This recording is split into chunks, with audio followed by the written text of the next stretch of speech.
everybody, and thank you for joining us. I'm Tristan Jones with the Finsiders, and joining us right off the field is Miami Dolphins guard Richie Incognito. How you doing? Doing good. How are you? I'm doing well. A little warm out there. I'd say so. So before we get to some of these fan questions, I understand that you have quite the Twitter page. I've been told I'm an interesting follow. Oh, yeah? Are you taking, any tips or cues from Chad Johnson, Reggie Bush up there with the 1 million followers? I'm trying to get up to 1 million followers. It's tough, It's tough competing with Chad because he's tweeting like every 3 minutes. I mean, the guy's all over Twitter. So I try and keep it simple, and I try and keep it funny and a little bit informative. You want to tell everyone where they can follow you? You can catch me at 68 Incognito. All right. So let's get to some of these fan questions. First on the line, we have James Lancaster from FinNation.com. How you doing, James? Doing pretty good. How are you guys? Doing well, thank you. Doing good. Thanks, James. Right, hey, my first question to you is, of course, last couple of years you played under Sperano. He was an offensive line coach. Joe Philbin is now there. He obviously was an offensive line coach. I kind of want to get your opinion or your take on what the differences were between playing between Philbin and playing for Sperano versus playing with Philbin now. Anytime you have an offensive line coach as a head coach, there's extra emphasis on technique, and there's extra emphasis on, there's always an extra set of eyes on you. So you always have a lot of different opinions coming in, which is great for us. We have 5 guys trying to work as one.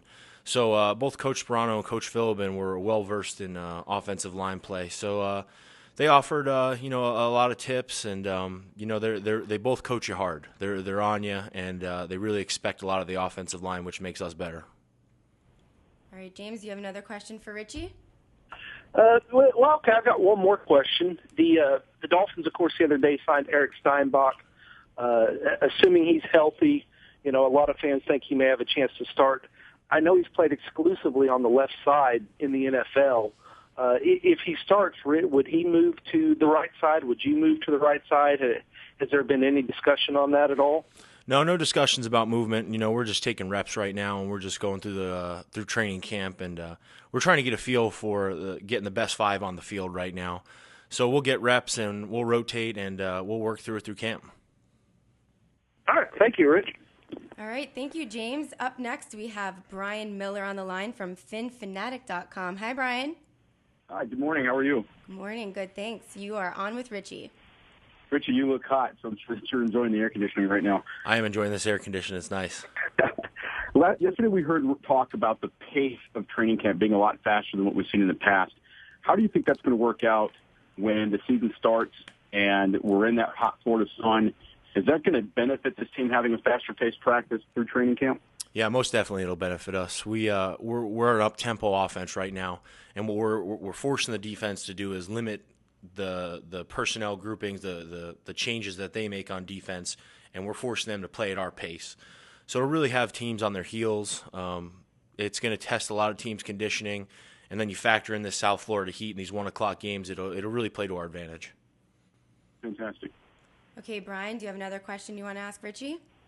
I know that a lot of the readers that I have been asking about the Hard Knocks distraction. Is this a distraction for you guys, or is this something that already you are putting behind you and you're just going through your practices and getting it done? I'll be honest. At first, it was a little bit of a distraction. You get a lot of cameras moving around, and you got a lot of different people moving around the building other than football guys. But I mean, we're in the 3rd day of camp right now, and really they just blend in. They're everywhere. The cameras are everywhere. There's no escaping it. So, you kind of just go with the flow. I think now that we're in the rhythm of camp, you really don't mind them.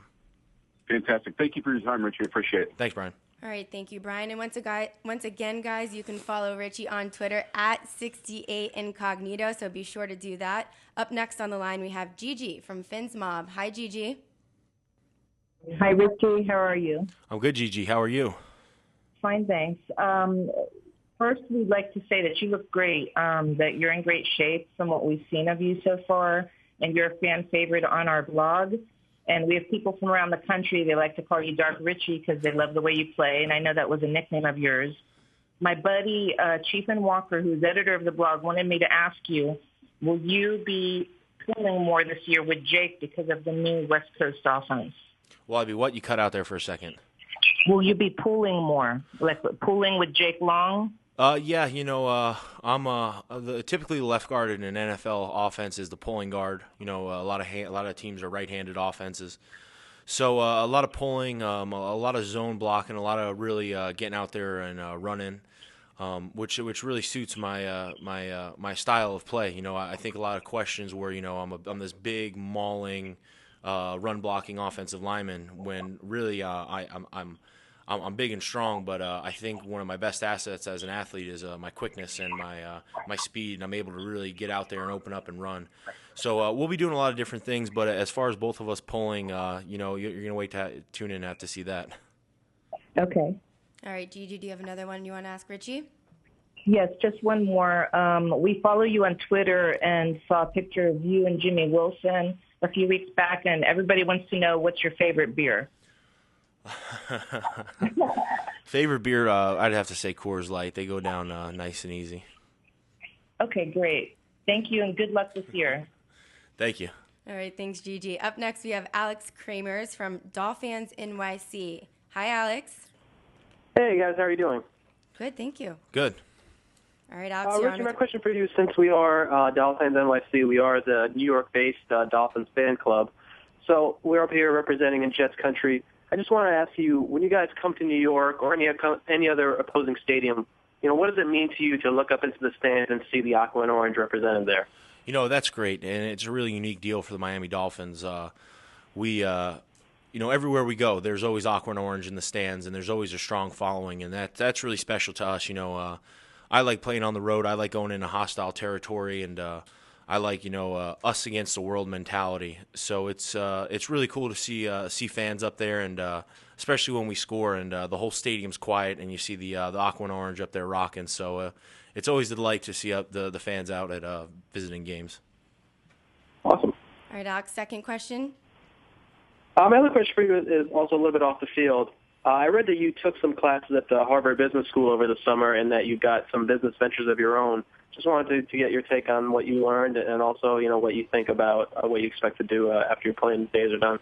The Harvard experience was great. It was just geared for NFL players, and they really gave us the tools to move forward with confidence in the business world. I'm a small business owner myself, and it's kind of hard to take care of the business while I'm on the field. So I have to trust people to help me run it when I'm busy with football. But Harvard gave me great confidence moving forward, and it actually inspired me. I'm actually going to go for my MBA once I get done playing. So I'll get my MBA and step out into the business world and be competitive in that way.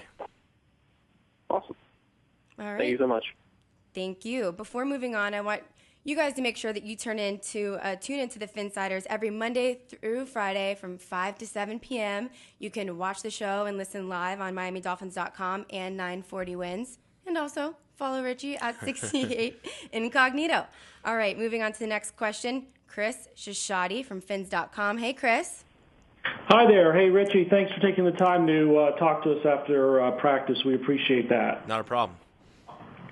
So my first question for you is, obviously the team is going through a major transformational period right now. We've got new coaches, new systems, new ways of doing things, a lot of things swirling around in your heads.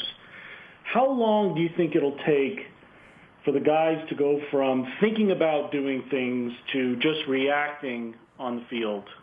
That's what this part of the year is all about in training camp. It's there's a lot of install. You're installing your whole offense in a very short period of time. In a matter of days. What you're really wanting to get guys to do is it becomes second nature. You've run through the baby steps of the process so many times, and the footwork and hat placement and hand placement that it really becomes second nature. And that's what these practices are geared towards. It takes time. It takes time. You go through the preseason, and you might have a couple of good preseason games. You might have a couple bad preseason games, but that comes with the territory. That's when you come back to practice and you really work and start grinding, and it becomes second nature, and you just run right through it. All right, Chris, do you have a second question for Richie?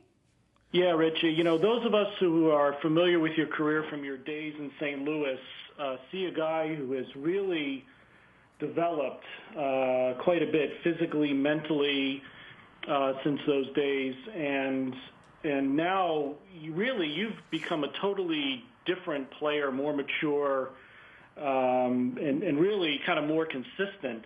What do you need to do now to take your career to the next step and make a Pro Bowl?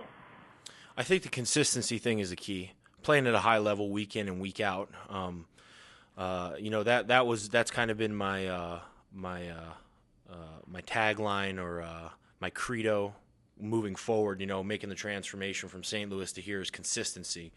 Showing up and being a professional every day, showing up in the weight room, showing up on the practice field, showing up on Sundays. So I think the consistency message just carries over, and it's playing at a high level from week 1 through week 16. And then the Pro Bowl and playoffs and Super Bowl, I think, for everybody, that'll all take care of itself as long as we're consistent throughout the year. All right. Thank you so much. Up next, we have James Morris from DolphinsFantasySports.com. Hi, James. Hey, how are you doing? Good, thank you. You are on with Richie. Hey, Richie, I don't know how much you know about fantasy sports, but as an offensive lineman, you're really one of the unsung heroes to make the offense move the ball. Who would you say would be the number one player if you were picking for a fantasy football team on the Dolphins that would just be that must-own player this season?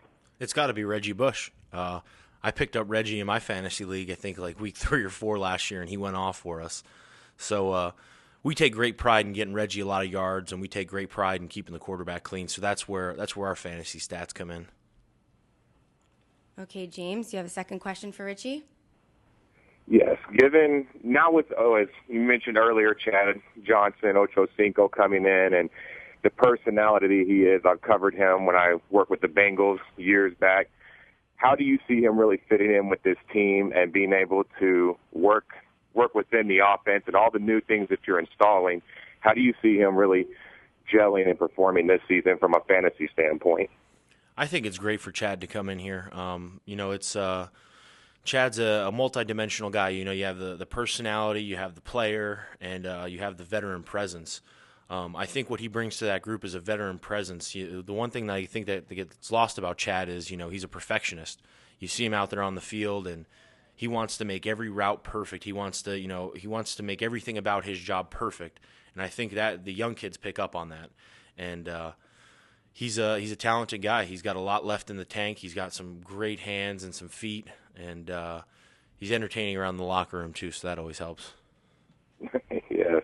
Thank you very much for your time. I really appreciate it. You're welcome. Thank you. All right, thanks, James. And that will do it for us here today. But Richie, what was it like for you to be able to talk to the fans? It's great talking to the fans. They're coming from all over the country, and they got some good questions, some in-depth questions. I was surprised. Well, we are happy to have you here. Thank you for being with us. And to all of you tuning in, be sure to tune in to the Finsiders every Monday through Friday from 5 to 7 p.m.